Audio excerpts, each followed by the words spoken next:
Alhamdulillah, alhamdulillahi rabbil alamin wa bihi nasta'inu ala umuri dunya waddin. Ashhadu an la ilaha illallah wahdahu la syarika lah wa ashhadu anna Muhammadan abduhu wa rasuluh. Allahumma salli wa sallim wa barik ala sayyidina Muhammadin wa ala alihi wa sahbihi ajma'in, amma ba'du. Ibadallah, usikum wa nafsi bitaqwallah. Ittaqullaha haqqa tuqatihi wa la tamutunna illa wa antum muslimun. Qala Allah Ta'ala fil Qur'anil Karim wa huwa asdaqul qailin. A'udzu billahi minasy syaithanir rajim. Bismillahirrahmanirrahim. Ma asaba min musibatin fil ardi wala fi anfusikum illa fi kitabim min qabli an nabra'aha. Inna dzalika 'ala Allahi yasir. Wa qala an-nabiy sallallahu alaihi wasallam, Allahu fi aunil abdi ma kana al-abdu fi auni akhi. Sadaqallahul azim wa sadaqa rasuluhun nabiyul karim wa nahnu ala dzalika minasyahidin wasyakirin walhamdulillahi rabbil alamin. Hadirin sidang jamaah Jumat yang dirahmati Allah, tidak henti-henti kita bersyukur kepada Allah Subhanahu wa taala atas seluruh nikmat dan karunia yang senantiasa Allah curah limpahkan buat kita sekalian. Demikian juga salawat dan salam kita senantiasa sampaikan kepada junjungan kita Nabiullah Muhammad sallallahu alaihi wasallam. Pada kesempatan khutbah ini juga kita senantiasa saling mengingatkan untuk senantiasa mengevaluasi kualitas takwa kita kepada Allah Subhanahu wa taala. Mengevaluasi kualitas ketaatan kita dalam beribadah, mengevaluasi kualitas hubungan kita dengan sesama makhluk Allah Subhanahu wa taala, juga mengevaluasi bagaimana kualitas kita memperlakukan diri kita sendiri. Semua itu adalah parameter yang menentukan seberapa tinggi dan seberapa berkualitas takwa kita di hadapan Allah Subhanahu wa taala. Hadirin sidang jamaah Jumat yang dirahmati Allah, tema khutbah kita pada hari ini adalah sikap empati terhadap musibah yang dialami oleh orang lain. Ada dua kata kunci penting yang harus kita beri highlight pada tema itu. Yang pertama adalah kata empati dan yang kedua adalah tentang musibah. Sering kali kita sulit membedakan apa yang dimaksud dengan simpati dan empati. Dua-duanya menunjukkan rasa yang kita rasakan terhadap apa yang dialami oleh orang lain. Bedanya bapak-bapak sekalian, simpati lebih menunjuk kepada sikap, dan empati bukan hanya sikap tapi juga tindakan. Jadi seringkali kalau misalnya kita mendapatkan informasi ada saudara kita yang meninggal dunia, masuk dalam WhatsApp kita, masuk dalam grup-grup kita kemudian mengucapkan belasungkawa, turut berduka cita atas musibah yang dialami.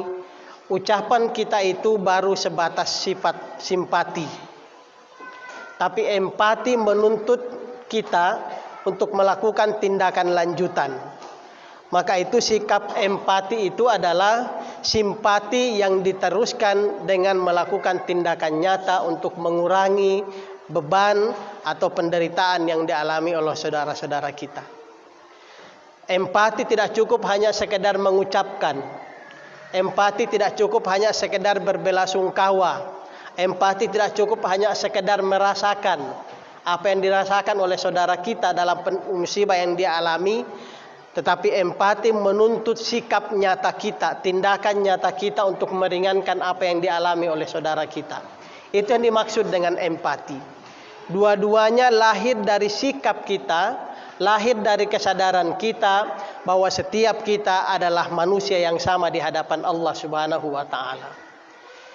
Ajaran berempati ini dalam bahasa agama, kalau kita membandingkan misalnya pertama dari hadis yang kita bacakan di awal khutbah tadi, Nabi sallallahu alaihi wasallam bersabda, Allahu fi aunil abdi ma kana al abdu fi auni akhihi. Terem-terem yang Nabi pergunakan dalam hadis itu adalah terem yang bersifat umum. Allahu fi aunil abdi. Allah akan senantiasa menolong seorang hamba. Makanal abdu, selama hamba itu fi auni akhihi, mau menolong saudaranya. Kata abdun, kata akhun adalah ungkapan yang menunjukkan persaudaraan dan posisi kita sebagai hamba yang sama di hadapan Allah Subhanahu wa taala, tanpa membedakan agama, tanpa membedakan suku, tanpa membedakan status sosial. Maka itu hadis ini bisa kita fahami. Allahu fi aunil abdi makanal abdu fi auni akhihi. Allah akan senantiasa menolong seorang hamba siapapun dia, selama hamba itu mau menolong saudaranya, siapapun saudaranya itu. Maka itu ajaran agama kita, Bapak-bapak sekalian, meminta kita untuk mengulurkan bantuan kepada siapapun, tidak memandang agamanya apa, tidak melihat sukunya apa. Siapapun saudara kita yang membutuhkan bantuan, sedang mengalami penderitaan, sedang mengalami ujian, sedang mengalami cobaan, dalam posisi yang jatuh, tugas kita, agama mengajarkan kita untuk memberikan bantuan, pertolongan dan meringankan apa yang sedang dia rasakan. Itu yang dimaksud dengan empati. Maka itu juga Allah di dalam Al-Quran mengatakan, wa ta'awanu 'alal birri wat taqwa wa la ta'awanu 'alal itsmi wal udwan. Tolong menolonglah selama pertolongan itu dalam jalan ketakwaan dan kebenaran, dan jangan saling tolong menolong jika perbuatan itu adalah sesuatu yang tidak diridhai dan tidak disukai oleh Allah, karena itu dosa. Selama pertolongan kita itu dalam hal yang baik, agama mendorong kita untuk bergerak, bukan hanya sekedar mengucapkan belasungkawa, bukan hanya sekedar turut merasakan penderitaan orang, tetapi agama kita meminta agar kita melakukan tindakan nyata meringankan penderitaan dan beban saudara kita. Itu yang pertama tentang empati. Yang kedua, kata musibah, Bapak-bapak sekalian, ayat yang kita bacakan tadi, Allah berfirman, ma asaba min musibatin fil ardi wala fi anfusikum. Tidak ada satu kejadian yang terjadi baik pada alam semesta ini ataupun pada dirimu. Tidak ada satu kejadian yang bersifat makro ataupun yang bersifat mikro, besar atau kecil, menimpa alam semesta atau menimpa individu-individu di antara kita semua, Bapak-bapak sekalian, illa fi kitabin, kata Allah, kecuali itu sudah tertulis dalam sebuah kitab. Min qabli an nabra'aha, sebelum kami turunkan dia secara bertahap, berdasarkan konteks, berdasarkan waktu, berdasarkan tempat setiap kejadian itu terjadi. Apapun yang terjadi, apapun yang menimpa kita, Allah mengatakan bahwa itu sudah tercatat. Tercatatnya di mana? Tercatat dalam grand design Allah tentang alam semesta ini. Kita semua meyakini bahwa tidak ada satu pun, bahkan satu lembar daun yang jatuh di atas bumi ini kecuali dalam pengetahuan Allah.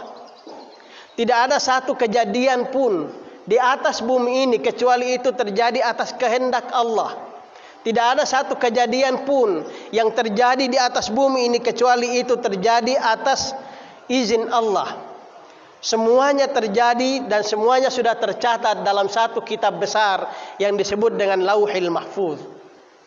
Tetapi Bapak-bapak sekalian, apa yang tertulis dalam Lauhil Mahfuz itu, kata Allah, min qabli an nabra'aha, sebelum kami turunkan dia secara bertahap. Inna dzalika 'alallahi yasir. Hal yang demikian itu mudah bagi Allah. Apakah semua yang tercatat di Lauhil Mahfuz pada individu kita itu akan terjadi? Belum tentu.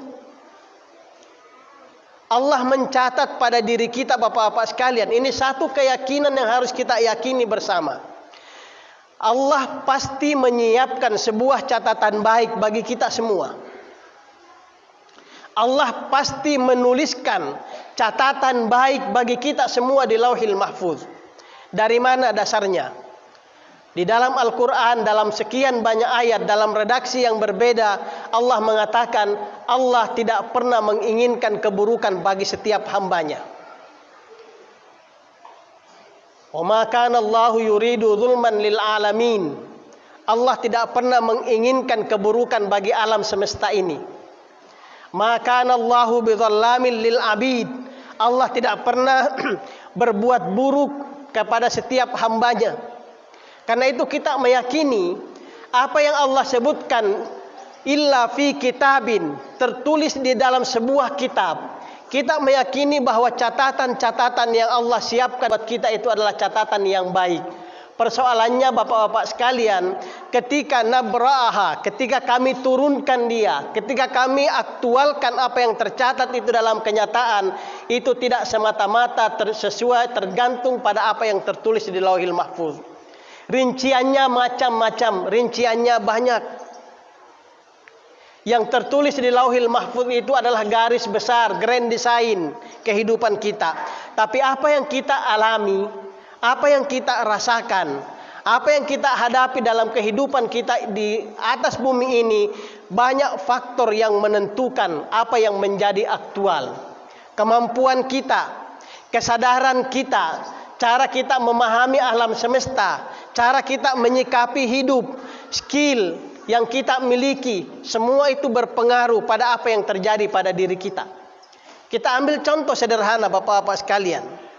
Mengapa Nabi Shallallahu Alaihi Wasallam mengatakan, kalau anda ingin diluaskan rezekimu, dipanjangkan umurmu, falyasil rahimahu, maka sambunglah ikatan hubungan silaturahim di antara kalian. Kenapa demikian bapak-bapak sekalian? Orang yang silaturahimnya baik dengan sesama manusia, hidupnya akan jauh lebih baik daripada orang yang hubungan silaturahimnya buruk dengan orang lain. Orang yang hubungan silaturahimnya dengan orang lain baik, rezekinya akan terbuka karena rezeki kita itu datang dari pintu-pintu saudara-saudara kita. Orang yang hubungan silaturahimnya baik, dia akan dijaga, dia akan diberikan perlindungan oleh orang-orang yang ada di sekitarnya karena dia mempunyai hubungan yang baik dengan orang lain. Sebaliknya, orang yang mempunyai hubungan dengan orang di sekitarnya buruk, banyak orang yang mendoakan keburukan bagi dia. Orang yang hubungannya dengan orang di sekitarnya buruk, banyak orang yang mengincar untuk memberikan keburukan pada kehidupannya. Apa yang terjadi dalam kehidupan kita bapak-bapak sekalian banyak ditentukan oleh perilaku dan sikap kita. Bukan hanya dalam persoalan individu, bahkan pada persoalan alam semesta.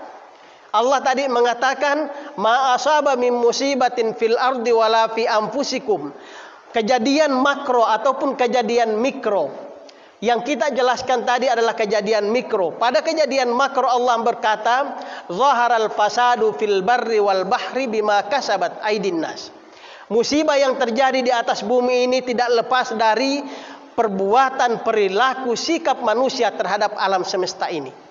Maka itu bapak-bapak sekalian, musibah yang terjadi pada kita adalah catatan-catatan yang sudah Allah siapkan di atas Lauhil Mahfuz itu, tetapi turun kepada kita berdasarkan perilaku dan sikap kita. Kalau kita mau catatan baik yang Allah siapkan di Lauhil Mahfuz itu terjadi pada kita dengan cara yang baik, maka mari kita memperbaiki sikap hidup kita terhadap alam semesta.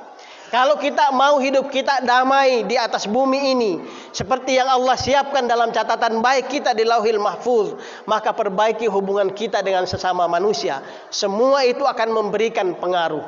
Dan yang terpenting bapak-bapak sekalian, apapun yang terjadi pada kita, sebagai sesama manusia, kita harus saling bergandengan tangan, saling merangkul, memandang sesama saudara kita sebagai bagian dari kehidupan kita. Semakin sering kita mengulurkan bantuan kepada orang lain, maka semakin banyak uluran bantuan yang akan mengalir kepada kita. Bukan karena dia yang mengulurkan bantuan kepada kita, tapi karena Allah yang membukakan hati setiap orang mengulurkan bantuannya kepada kita. Itu maknanya, Allahu fi aunil abdi, makanal abdu fi auni akhihi. Karena itu bapak-bapak sekalian, dalam hidup kita ini, sekitar kita pasti banyak persoalan. Di sekitar kita pasti banyak masalah. Tetangga kita mungkin kita bermasalah. Tetangga kita mungkin sedang mengalami penderitaan.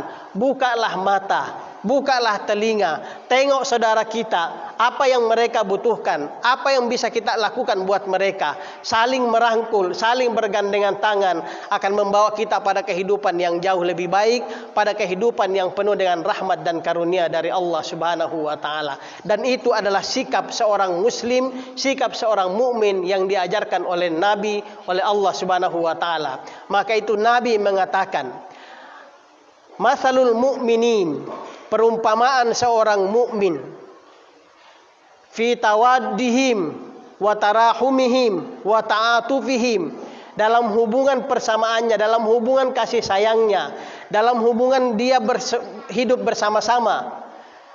Perumpamaan seorang muslim, seorang mukmin dengan mukmin yang lain, matsalul jasad, sama seperti satu tubuh. Kita tidak memandang orang lain sebagai bagian yang terpisah dari kita, tapi kita memandang orang lain adalah bagian dari diri kita, sama-sama hamba dari Allah, sama-sama hamba yang harus kita bawa menuju perjalanan indah dan baik kepada Allah Subhanahu wa taala. Mudah-mudahan mendapatkan berkah buat kita semua. Mohon maaf kalau ada yang kurang. Barakallahu li wa lakum fil Qur'anil azim. Wa nafa'ani wa iyyakum bima fihi minal ayati wa dzikril hakim wa taqabbala minni wa minkum tilawatahu innahu huwas samiul alim. Alhamdulillahi rabbil alamin, hamdan na'imin, hamdan syakirin, hamdan yuwafi ni'amahu wa yukafi'u mazidah.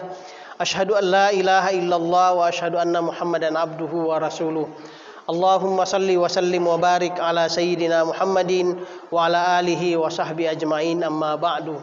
Ibadallah, usikum wa nafsi bitaqwallah. Ittaqullaha haqqa tuqatih wa la tamutunna illa wa antum muslimun. Qala Allah Ta'ala fil Qur'anil Karim wa huwa asdaqul qailin. A'udzu billahi minasy syaithanir rajim. Bismillahirrahmanirrahim. Ma asaba min musibatin illa bi idznillah.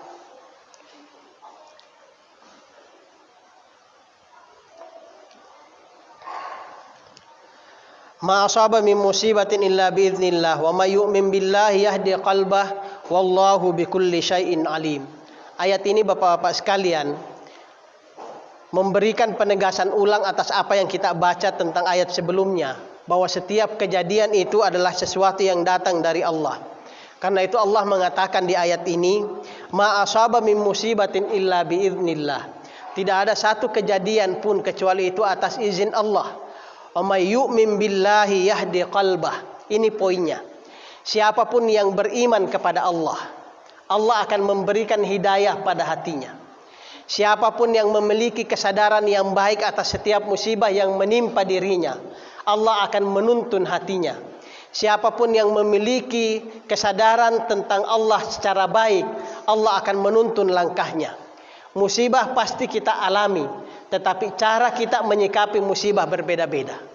Setiap kita bisa mengalami penderitaan yang sama, tetapi kita mungkin berbeda dalam cara menyikapinya, sehingga cara kita membawa diri dalam musibah itu bisa berbeda hasilnya.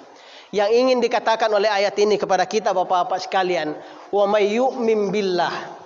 Siapapun yang percaya, beriman kepada Allah, bahwa setiap musibah yang dia alami, penderitaan yang dia alami, kesenangan yang dia alami, itu adalah sesuatu yang datang dari Allah. Siapapun yang percaya dan yakin bahwa Allah senantiasa menyiapkan catatan baik bagi hidupnya, yahdi qalbahu, Allah akan menuntun hatinya. Allah akan memberikan hidayah pada dirinya sehingga dia bisa menjalani hidup dengan baik.